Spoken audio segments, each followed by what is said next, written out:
speaking about that, about blackness, there was this recent Vlad TV interview with Aries Spears. Sure. And I thought that would resonate with you, and I wanted to run that by you, because from the things you've told me from your experience, I mean, one of your favorite films is The Royal Tenenbaums, right? And I remember when you told me that, and how you told me that, I don't know if struggled is the right word, but you had encountered in your own upbringing this idea of like, well, you're not really black, or what does it mean to be black? Like, right. you like Radiohead, you like indie rock, you don't have the markings, the outer markings of what many people on all over different sides would define as quote unquote blackness, right? But I remember thinking, like, the Royal Tenenbaums, I was like, man, like shaking my head, like, that is so, like, not the stereotype, or that is so, like, priceless, you know, for something that'll set you apart. You know, for me, that movie's like makes me feel weird. That's what I love about it. It is so weird. Yeah. And I mean, to some degree, me being half Puerto Rican, growing up in the South Bronx, I had a similar experience where it's like other people are defining for you, and for me it felt from within my community, are defining for me what it means. You know, there's a whole slew of things that come with it, like a whole idea of masculinity, of what being attractive is, of what honor is, all these things. So let's back up a moment. Yeah. Let's get to the Vlad TV interview. Yes. So now, I guess it truly started with Russell Simmons, right? Mm-hmm. And Russell Simmons essentially saying that Comedy Central does not play black anything. Right. And the ones that they did choose were Key and Peele. Hollywood didn't pick that nigga. They didn't pick none of them. They picked Key and Peele. And again, I want to make this clear. I said this 10 times. I promise you, I don't care if you make it a headline. I like Key and Peele. I think they're very funny. I love the trailer for the movie. I wonder if young white kids will go see it, because ain't nobody black necessarily excited to see it. Although the trailer looks good, anybody should go see it. I'm going to go see their movie. Just the trailer looks exciting. But, you know, it's like most black people, no matter how middle class they might be, their roots is so deep in the hood that culturally they still have cultural connection. And like they don't switch on and off and say, be black now, you know. That they don't do that. But that's okay, and there is a group of black people like that, but not many. I don't care where you came from. You got cousins and family and all that, and you got culture that travels with you. So they are just very funny Americans who happen to be black, and we need them too. But I don't want it to be them to the exclusion of everything else. Comedy Central is a very white network. It's so white, you put black shit on it that's really good, it might even travel. Yeah. So Russell Simmons said, I wonder if young white kids are going to go see it because ain't nobody black going to go see that movie. But he said, I love Key and Peele. I'm going to go see that movie. And here's the fucked up thing. I'm the one black guy who saw that movie. And I enjoyed the fuck out of that movie. It was very weird. I have not seen it. And interesting because it played on blackness a lot in that movie. Well, Aries Spears talks about that. Yeah. How they Yes. How the voice went down. The pose went up. Well, it played on their lack of awareness of blackness. They're being open about the fact to how not quote unquote black they really are. Right. And even they talked about their whole slavery bit. Yes. That also in their interview. Right. That Vlad was watching it with a black lady and she said, "Fuck those guys." And then she was offended. Have you seen the slavery bit? Yeah. What did you think?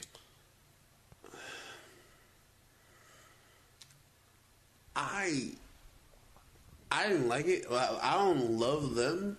Okay.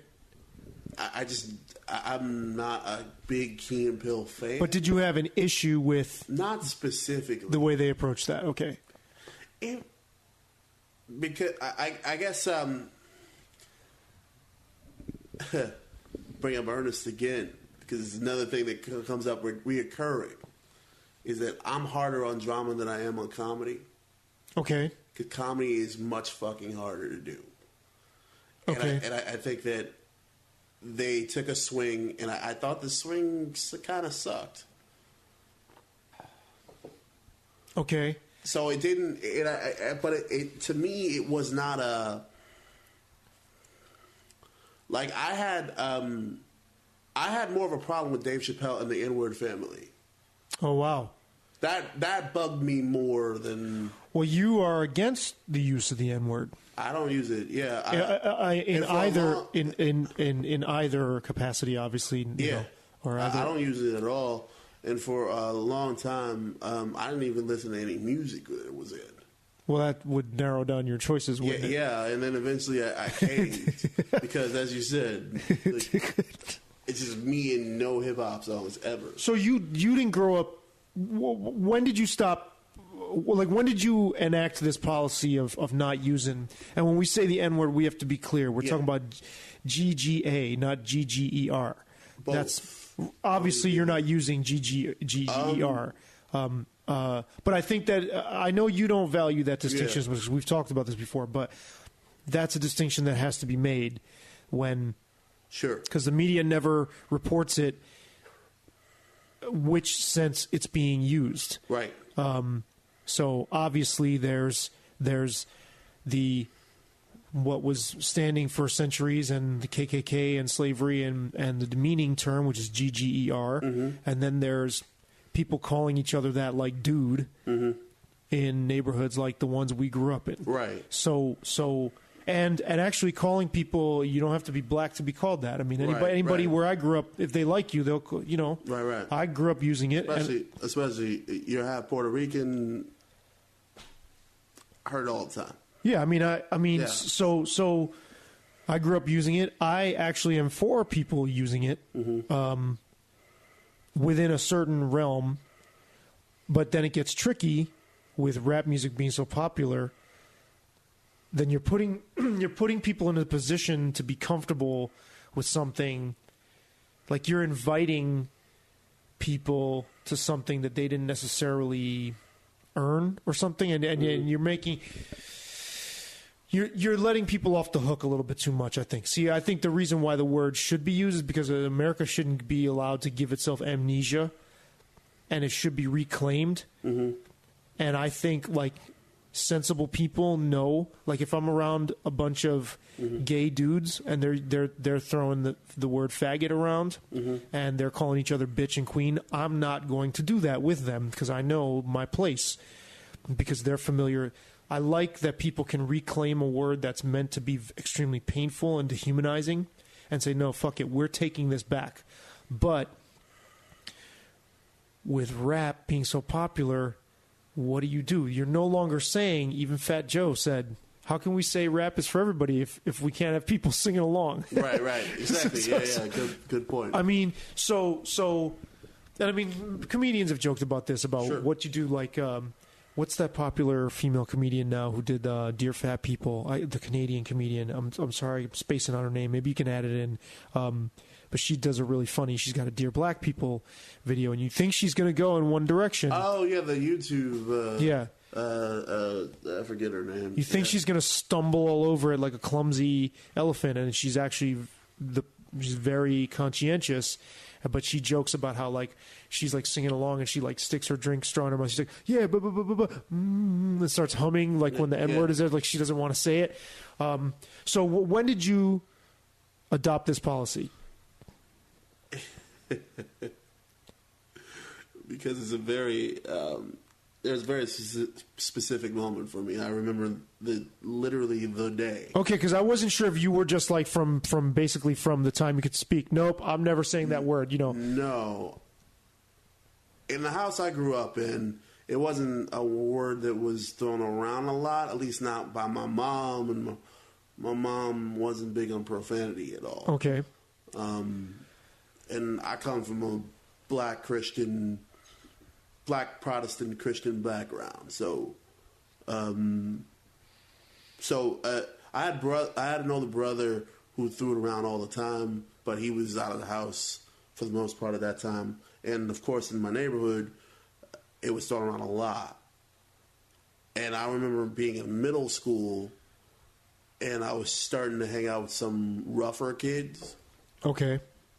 And started getting fights and stuff more in school, skipping classes. And I remember this day where I was in the bathroom at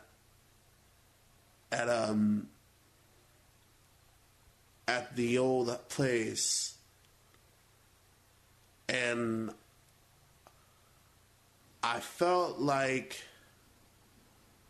I found myself practicing saying it. Like to be cool, to be in the mirror, to be like street enough. yeah. Oh my God! I'm sorry. All right. Because you didn't feel authentic enough saying it. Yeah. Yeah.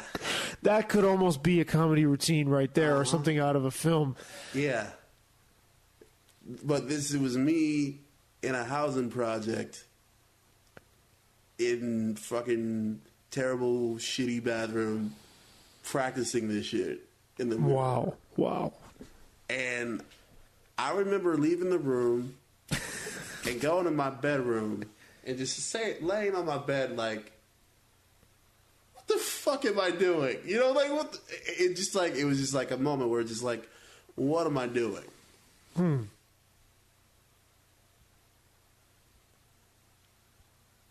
there was a lot of other things that went on in my life at that time that sort of like got me out of that environment. I ended up leaving that middle school. I didn't finish 8th grade in that school at all. And it wasn't like from that point forward, I didn't say it again. It wasn't like an attention at that point. I just felt like I was being inauthentic. Right. It didn't feel like if you had to practice to say something, it wasn't something that was right for you. Right. Or that fit you. Right. Why do you think that was? Looking back now with hindsight. I think there were a couple of things. Like, I think that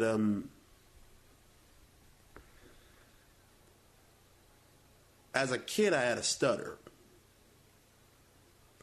And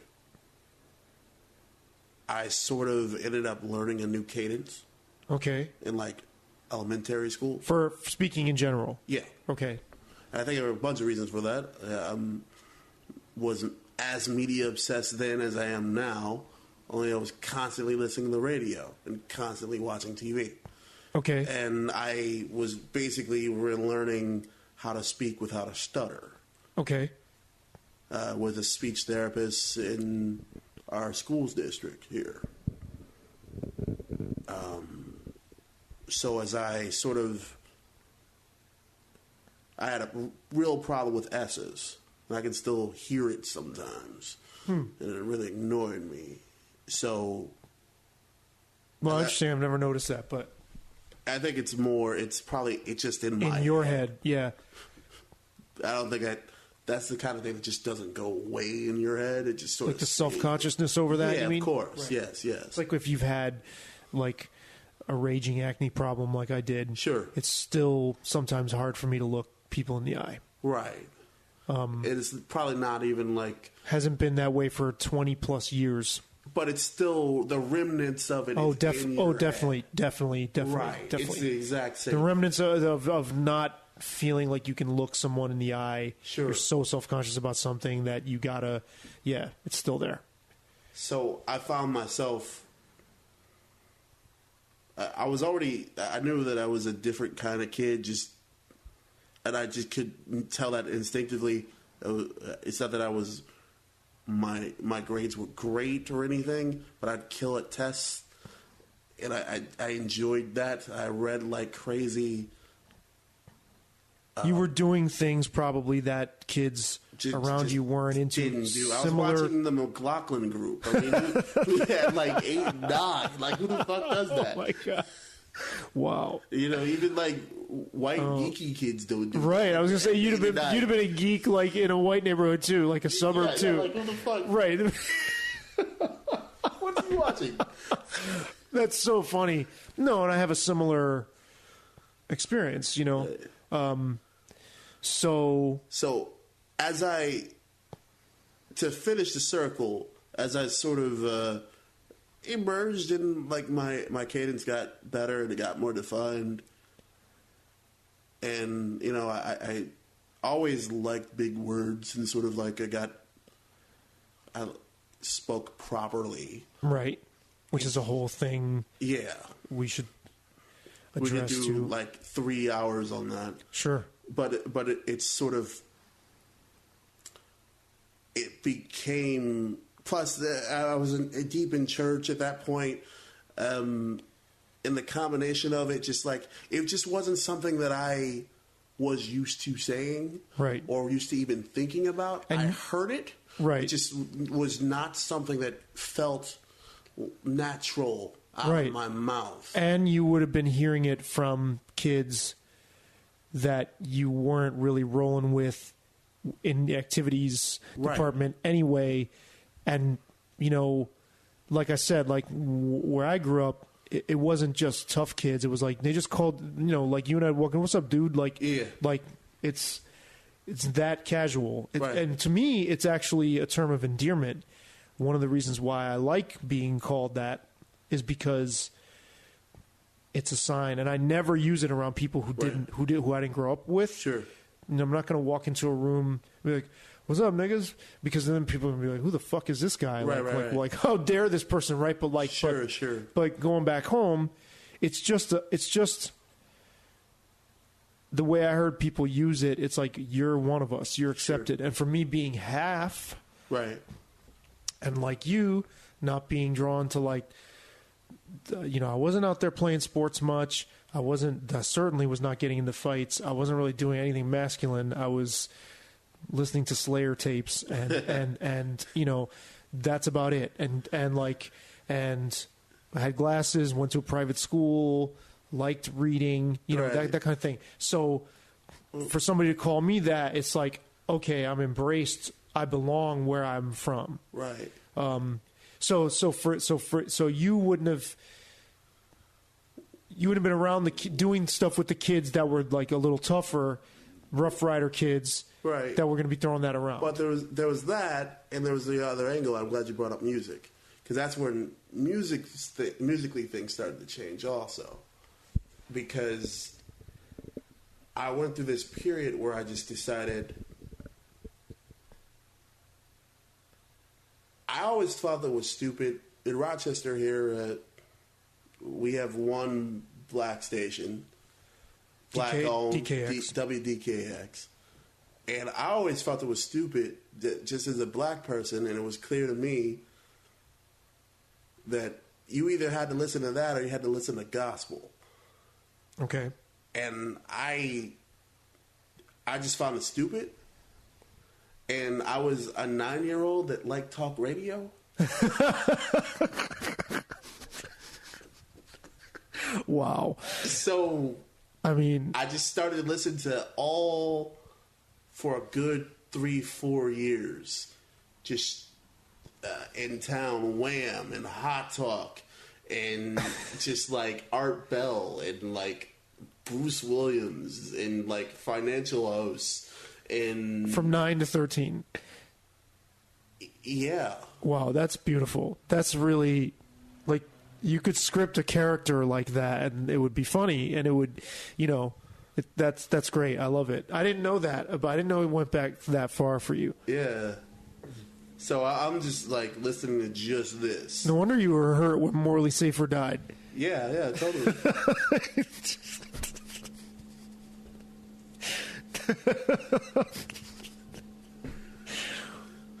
So, yeah. So so this, between reading and listening to all this and sort of my speech changing, and then what brought me sort of back to music was like I started listening to Casey Kasem. Okay. And, just admiring him. And that was all pop and like pop rock. Right. And like rare country. There was never any hip hop on those lists that I ever recall. Right. It hadn't quite. Well, you had some huge acts like that. This is like Tupac, Biggie. Oh, okay. Like Puff Daddy. Yeah, it hadn't. Puff Daddy was probably the first one that I remember on a show like that. Right. But you heard R&B. But so in that very formative time, I really was not listening to basically any rap at all. And I was at home a lot. I didn't go out a lot. Mm-hmm. I know the feeling. And just like, it was just this really foreign thing. And then all of a sudden I'm in this middle school and I'm trying to keep up with these kids. Right. I didn't even really find that interesting anyway. Right. You would have been saying it to try to fit in, to try to keep up with something that just was like a whole way of being that wasn't you. Yeah, and at that point, I started to really like pop rock, and just like, and I liked some rap. I loved the Fugees. Just was obsessing over them at the time. Mm-hmm. Obviously, that's when they were just in full blossom. And Wyclef and I loved that first Wyclef album. Like, still one of my favorite things to listen to in the world. And but even then, they were conscious. Right, they were somewhat anomalous. Yeah, I mean, not exactly, but they were. They weren't in the middle lane with everybody else. Right, and they weren't throwing around N-words all the time. Right. And I got into. I know. So it's sort of like. Well, the Lauryn Hills did say, "I'll be defecating on your microphone." Sure. Yeah. But the thing is, like. Oh, Lauryn Hill, that's a whole other conversation. She's an interesting That's cat. A provocative image right there. Yeah.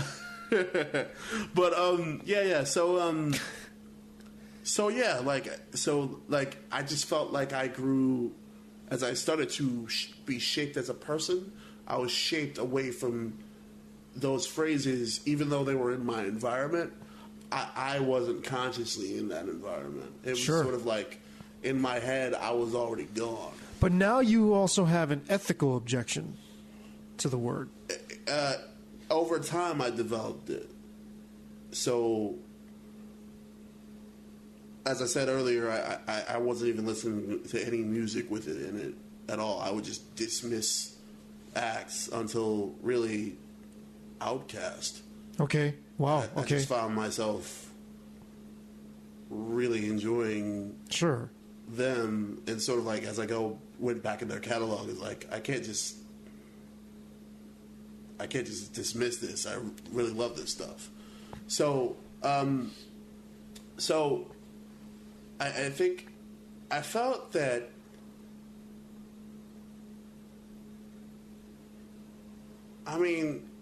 the way I look at it, as I get older, I get more sort of almost libertarian in my view set, in that like I don't really give a fuck what people listen to or what they say, as long as they get out of my way and don't prevent me from saying the things that I want to say, and prevent others from saying the things that they want to say. I mean, more and more, I feel that way. Now, I also feel that's a demeaning term. Right. I feel that term that empower. I know that we're empowering the term by we're giving the term power just by looking at it that way. Right, but there's and you're aware that people like me and the people who advocate for using it say we're reclaiming it, but there is a flip side to that as well, which I also acknowledge. Yeah, and I'm going there. It's sort of, I mean, we've lived. I mean, my neighborhood's not as white as yours is now. Who hasn't encountered the bony white chick yelling hip hop lyrics at some point, or I mean, and you probably haven't run into this, but like I've had a lot of white friends. I've had, well, probably not a lot. Let's say 3 or 4 white dudes that I've known for a long time who've approached me and said, "Can I call you the N-word?" Really? Was that formal of a request? Yes. Wow. Because it's become so ubiquitous in the culture that it's sort of that the awful connotation is completely stripped of it. Yes. Which actually is the diminishing return, or the diminished return of what I was saying, where I was saying that I don't think America should be let off the hook and give itself amnesia. But on the other hand, when it becomes everyday slang, it completely absolves people of the responsibility of looking at what went into making that word so fucking heinous in the first place. And I think that's what you're getting at, where everybody gets so comfortable with it. It's like, oh, now we're down. We're cool. I don't have to look at my place relative or even just my country's history and how fucked up that was. So I hear that for sure. And it's also, I think, in rap music specifically, it's become part of a whole package of presenting oneself in a way that panders to people's worst expectations. And you're making people feel good with music because the music's fucking awesome, and you can't resist a fucking great song and the whole like rebel aesthetic, but it allows people who are not from those neighborhoods to see black people as one specific thing. And that's what always galled me about this whole, about the media's representation of rap music. Like, you know, now you have like Neil deGrasse Tyson, you have other modes of blackness. Absolutely, yeah. But for the longest time, rap music, both as the chicken and the egg, both as the result and the genesis,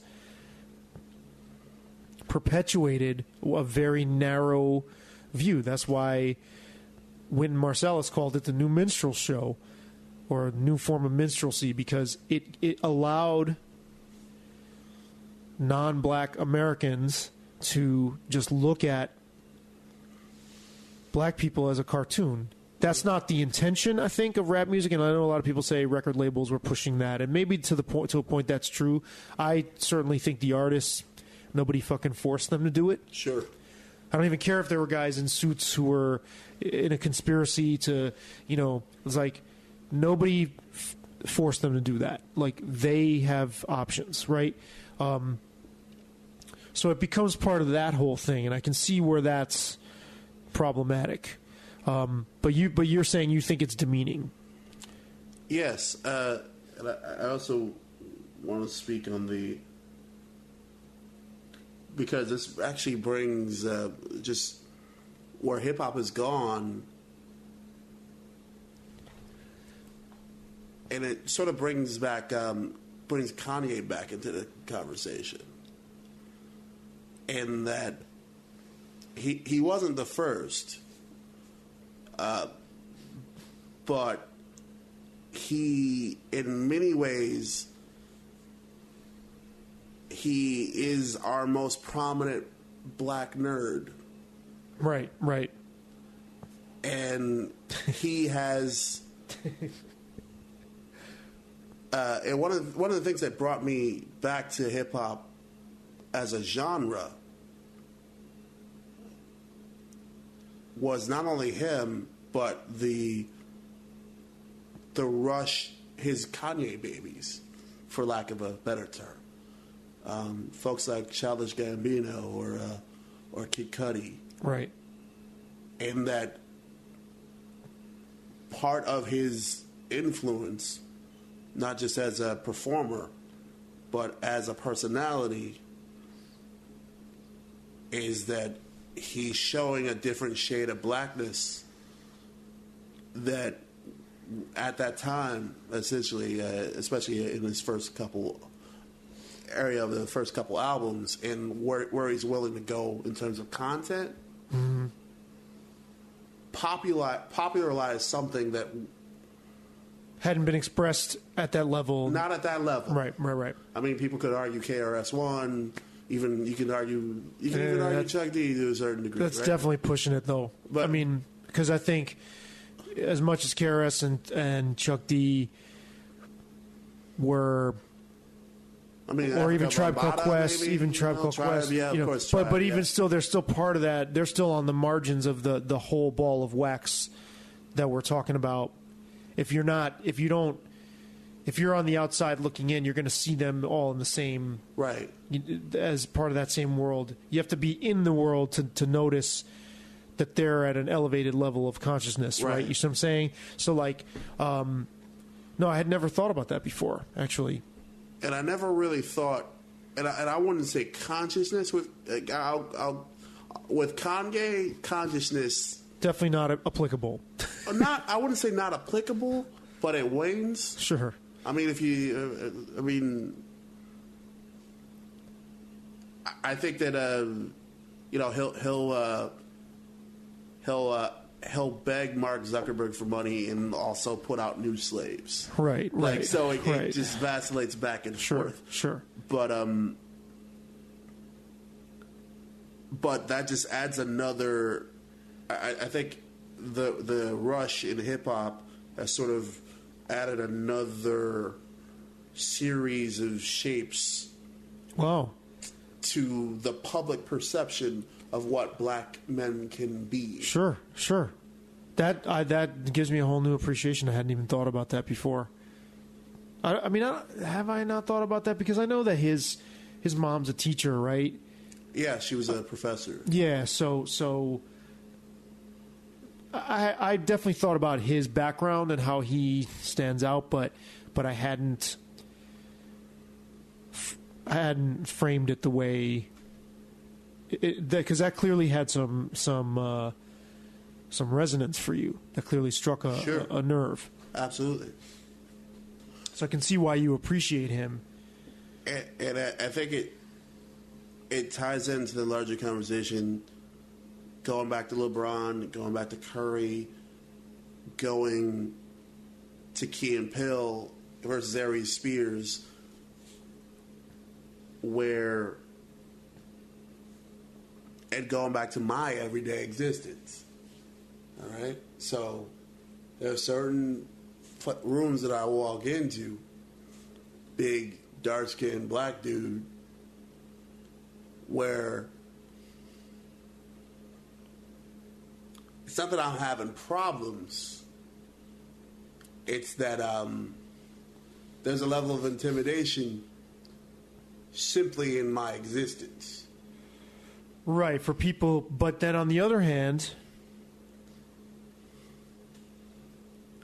I would think that when you're in certain rooms around the people from where you grew up or neighborhoods like that, they immediately see you as not intimidating to a degree that is burdensome to have to deal with, I would think. Because I definitely feel that. At times, yeah. Where it's like they're seeing you as the nerd. Right. And not black enough. Right, and it's stressful. Right. Sure. And sometimes that's in my head. But a lot of times it isn't, because I know what Puerto Ricans stereotypically value, and I Right. know what they expect, Right. and I know what they think is weird. Sure. Stereotypically, you know. Interestingly enough, I was part of a little pod of rock music loving Puerto Rican kids who were all older than me in my neighborhood. So the guy that introduced me to Rush, the band Rush, Yeah. the geeky Canadian prog rock band. How early was this? I was like 12. Nice. He introduced me to Rush. He introduced me to Jimi Hendrix. He introduced me to Max Roach, the jazz musician. Yeah. He introduced me to Sex Pistols. He introduced me to Motley Crue. I think I was already into Van Halen, but he was a big Van Halen fan. We all loved Black Sabbath. I introduced them to like thrash metal, Anthrax, Metallica, stuff like that. But this dude is like 6 years older than me. Kick-ass Latin drummer. He can play. You know, he was an older Puerto Rican dude, or he was a kid like me. I mean, he was an older Puerto Rican kid. He was like a big brother to me. Introduced me to all that stuff. So we were listening to like Blue Oyster Cult, and we were also listening to rap. But in our neighborhood, you know, you were just expected to either like house music or, you know, Hot 97 was the station my brother was rocking. Like my brother detested rock music. He would like turn his nose up at it and like what is this trash? But my friends were way more open. So that's not a typical experience. Right. Like music wasn't an island that like set me apart from everybody. And these are, you know, these dudes are like playing full contact football. Sure. Tough, getting into fights, you know, like they were much closer to like the ideal of what a masculine Puerto Rican guy is supposed to be.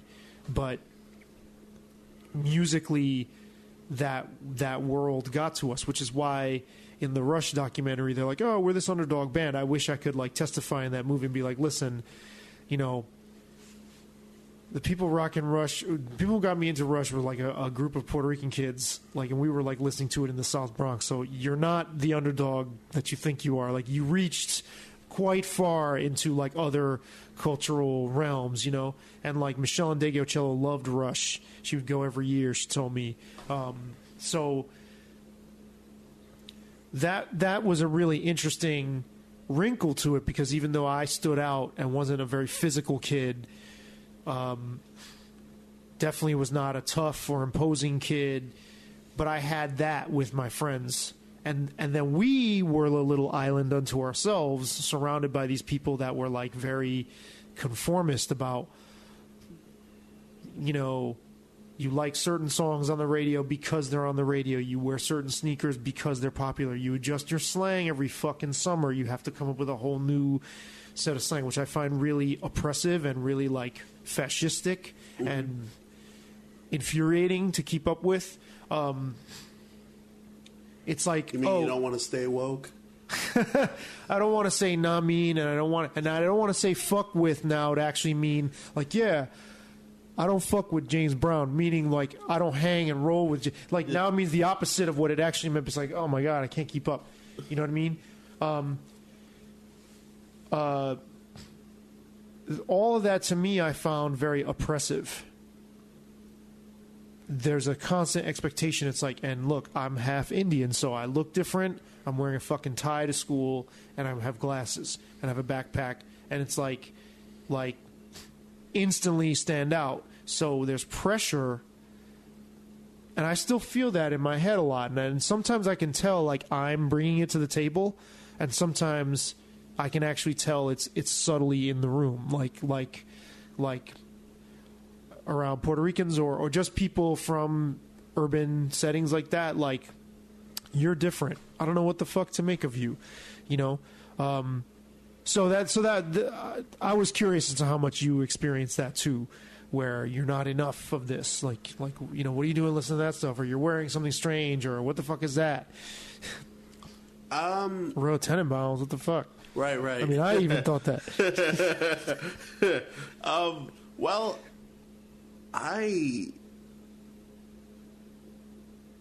okay, so I didn't really start to experience that until more high school. And at that point, I was very distant. And I found myself because growing up James Brown, Yeah. in a black neighborhood, in an overwhelmingly black high school, it felt like everybody knew who I was. Not everyone did, but it felt like everyone did. Just because the name alone, yeah. Yeah. That's like being named Elvis Presley or something. Yeah, totally. Yeah. Only I think that music has a different place in black culture than rock does in white culture. Musically, soul and hip hop and R&B are defining. Huh. From what I can tell, obviously I'm not white, neither are you. Right. But when I talk to white folks about this, it doesn't appear like it is as... It's not that it doesn't matter. It's that it's not... as much at the core of who they are. It's not as much possession. Or it's not as much at the core of who they are. At the core of who they are, and it's not... I've never heard a white person say about country music that it's ours. Well, I would imagine that depends where you go. Maybe if you went to my perspective is, Appalachia or Nashville or something like that, you might, or in that part of the country, it might have a similar. It might. I don't know. Just from my narrow view of the world. And that comes from, I would think, that's a really interesting point. It comes from, I would think, feeling. I think figures like James Brown and music and R&B and hip hop are so cherished because black people are conscious of the fact that when these things get elevated to like so much, I would say pretty much all of American culture, musically, has been defined by black people every step of the way. Like where hip hop is now, jazz was once the preeminent form of music on earth. Right. And so to know that you're a marginalized group of people within the country that these forms emerge from, that you define the art form for your country that won't even recognize you, and then I'm not saying you, but like, and then that goes on to like conquer the world. That's got to be a source of pride, I would think. Sure. And so I mean, people all over the world like have taken on hip hop as a fucking, like, it is like part of their being now. Like every place on earth that has people that has access to music, it's like infiltrated it totally. It's done more than accept. I mean, it's like a driving force in for people all over the world. That's got to feel pretty fucking amazing, especially since knowing that it's a strange relationship that this country has with blackness, because it's like it's tried so hard to destroy it, but can't get enough of it. Yeah, I think that's well put. And I always found that really, like, I don't get that. Obviously, the destruction part I don't get. But it's like for all that in terms of policy and just outright violence and subliminal predisposition to violence, like it's like, okay, this country, America, you've tried to destroy these people every step of the way, yet you cannot get enough of what they bring to the table in terms of the arts, Our slang. We say yo now. That didn't used to be something that white people said. Like now everybody says, so it's pretty crazy. But so to be named James Brown, people knew who you were. You were at a phase in your life where you were being distant? Distant from who? Everybody. Okay. And I think it was amplified. I'm an atheist, and at that point, It's a whole nother. I can't wait to. Yeah, at that point, I pretty much severed myself from church. So that's another pool of black people that I pretty much had just chopped off at that point. Non-N-word using black people. Non-N-word using black people. So I had just lost a ton of friends. And a bunch of music to go with it. A bunch of music. And, and I was listening to the Wallflowers a lot. Wow. and I wish I could have helped you at the time, but. And I had my older brother was nuts about Hendrix and Dylan and stuff. So he was cranking a lot of that. That's how my first. And he loved Buddy Holly, too. Was obsessed with Buddy Holly. So, like, I found myself just isolated and going through, like, teenage alienation and just.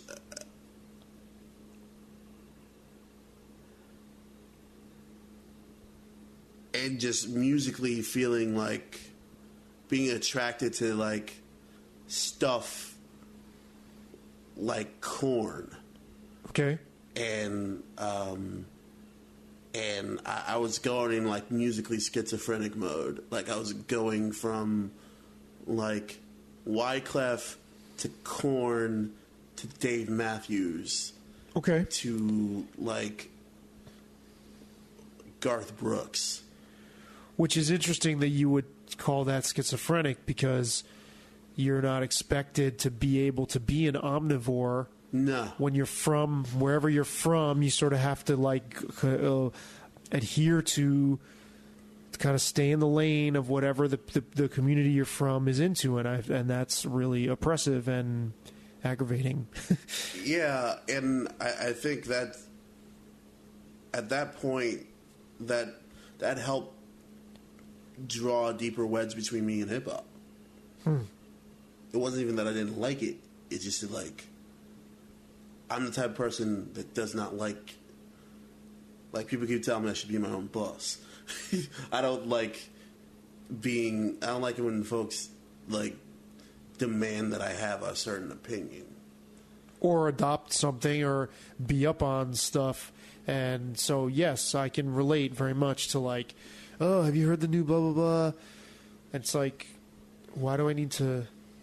Why are you deciding for me? Yes. And you know, go ahead. Well, and it's not just why are you deciding for me. It's we've made this decision for you, and because you like something else, you're not black. Right. And I feel that too. And it's interesting because it's from within and without. Like I feel that. Like I have a much less ambivalent relationship with with Puerto Ricanness, if you call it that. I've always had love for it because it's in me. It's a part of who I am.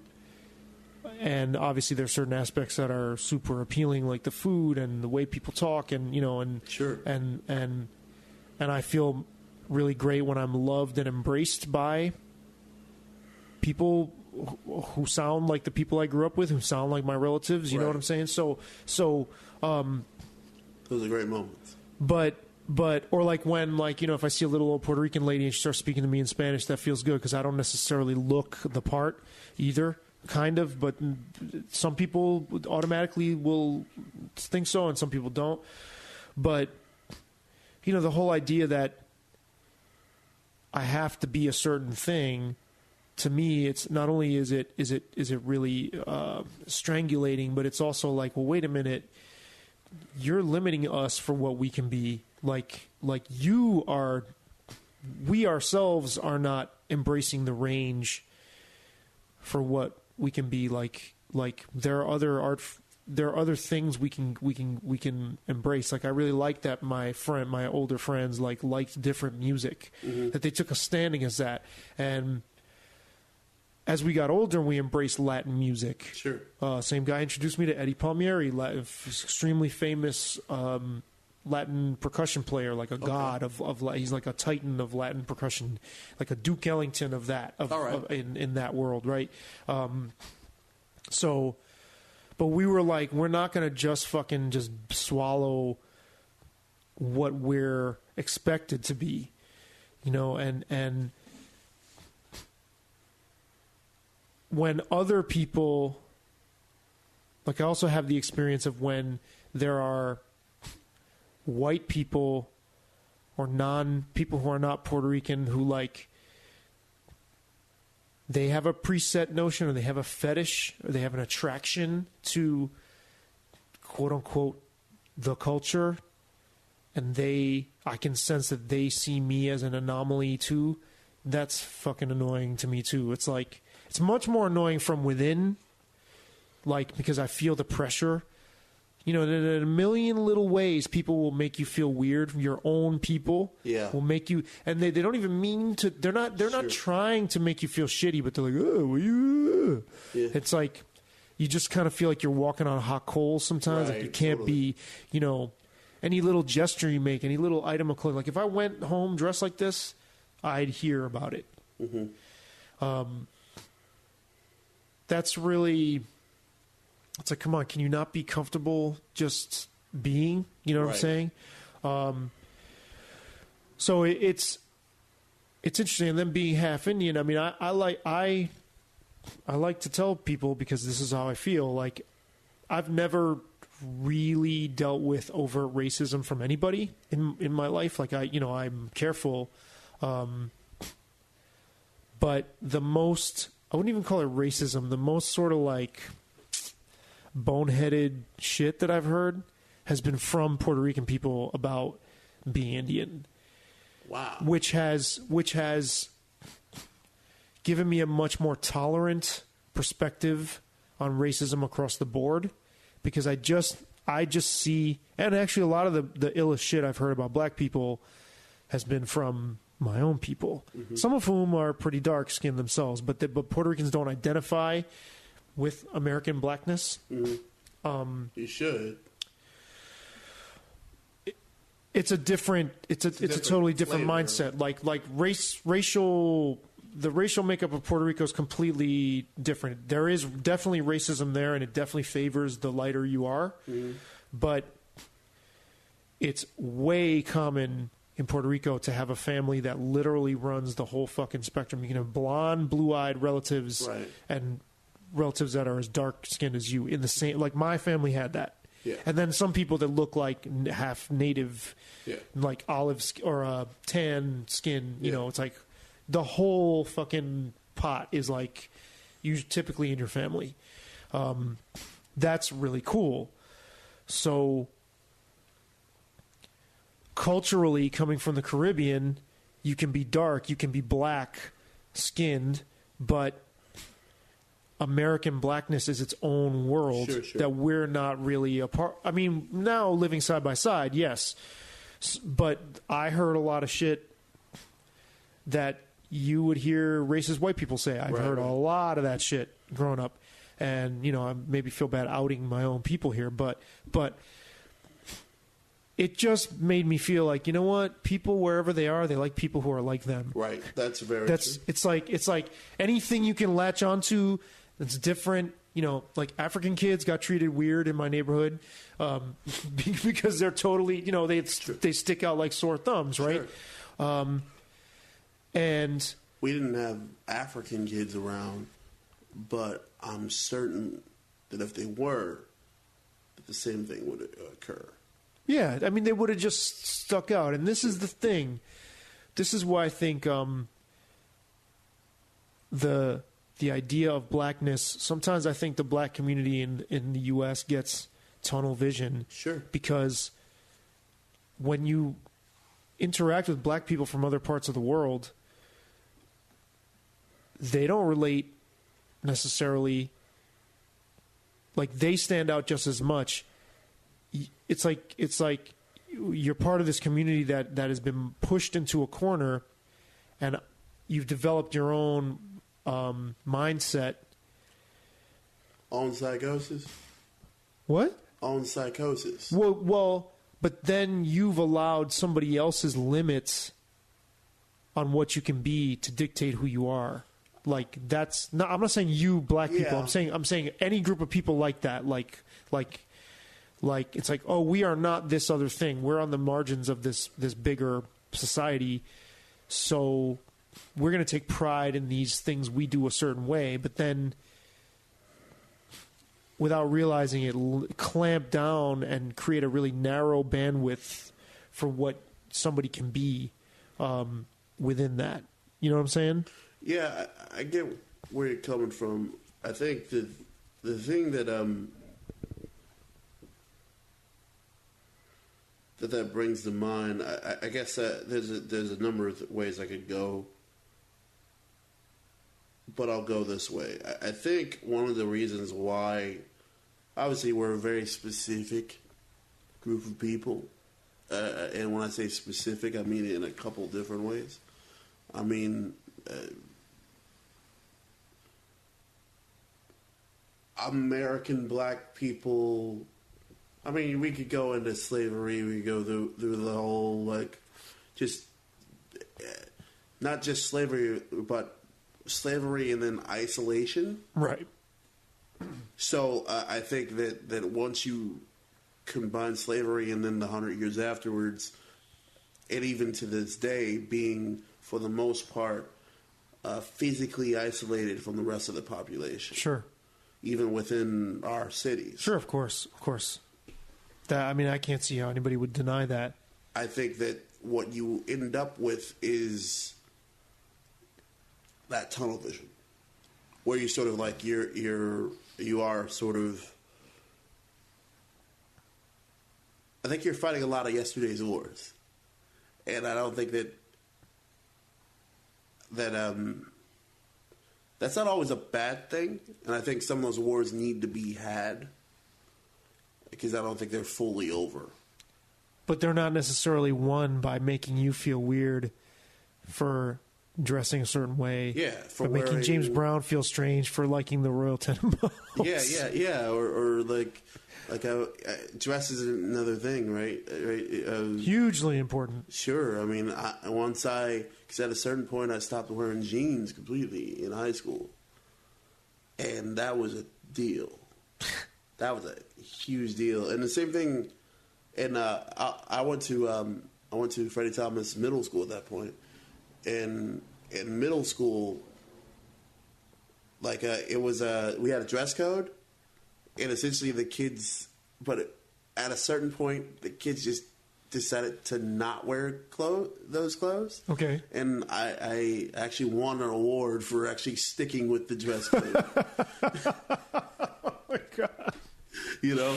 Oh my goodness.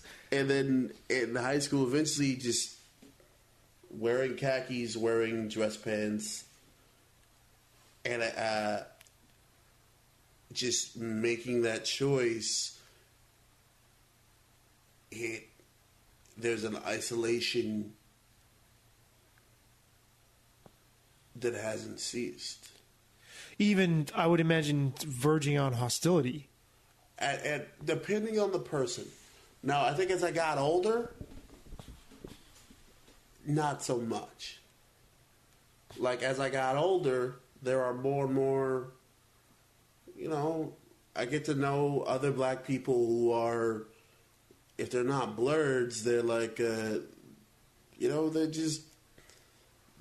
in the sort of, they're in a different shade of blackness. They're not in that stereotypical, like, lane, and just in that lane. And because even that sort of, even just straying from that lane makes you both physically isolated from the pocket of isolation within black isolation. Yeah, wow, yeah. Sure. I see what you're saying. So all of a sudden you look around like, hey, you know, who can I relate to? And then all of a sudden, you know, when you see other black people who find their way out, you know, there are these very odd moments that I run into where it's sort of like when you walk in a room and you're in a place where like black people aren't supposed to be, or you're in like a certain bar or something, Right. or a certain part of town, a certain coffee house or whatever, and another other black person look in, and there's this odd moment where it's like knowing where like you either like yeah. There's a moment of like, yeah, you're here too, also, man. What's going on? Where or there's a like, is there really another black person in here?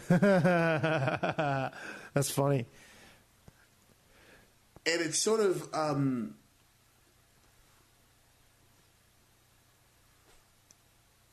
don't know where it ends, except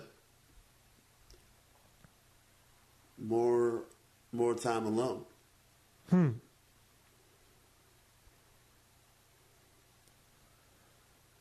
Huh.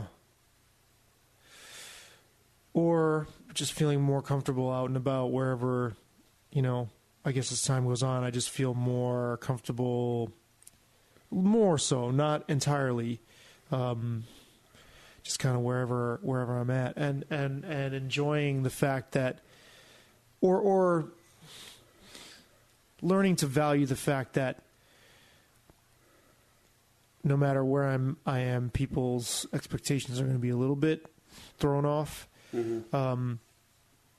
And I have, from a very young age, appreciated that not having both feet in any one world, although it's very painful, is a huge advantage. I mean, I remember having that thought it was either junior high or early high school, where I was like, I remember feeling overwhelmed. I was in my kitchen in the apartment I grew up in the Bronx, and I felt overwhelmed because it was almost like seeing 360 degrees of all these different characteristics that different people or different groups of people, sets of people would find appealing, or that they would steer you towards. And I'm like, I can't be all those things. I cannot please all that. I had this conscious thought, and I was like kind of hyperventilating about it. And, but I knew in that moment that this in the long run is going to be better, because people who are card-carrying members of any one community, I've noticed, tend to be kind of lazy about going out into other worlds, not necessarily travel, but just being part of connecting with other ways of being, because they don't have to, because they're at home where they're at, among whoever they consider their people to be. It doesn't necessarily have to even be ethnic. But if you don't have that, by nature you learn to be by demand you learn to be versatile. And the isolation you're talking about, that discomfort, I think comes with it's a blessing in disguise. On that note, Saby, thanks for coming. Thank you.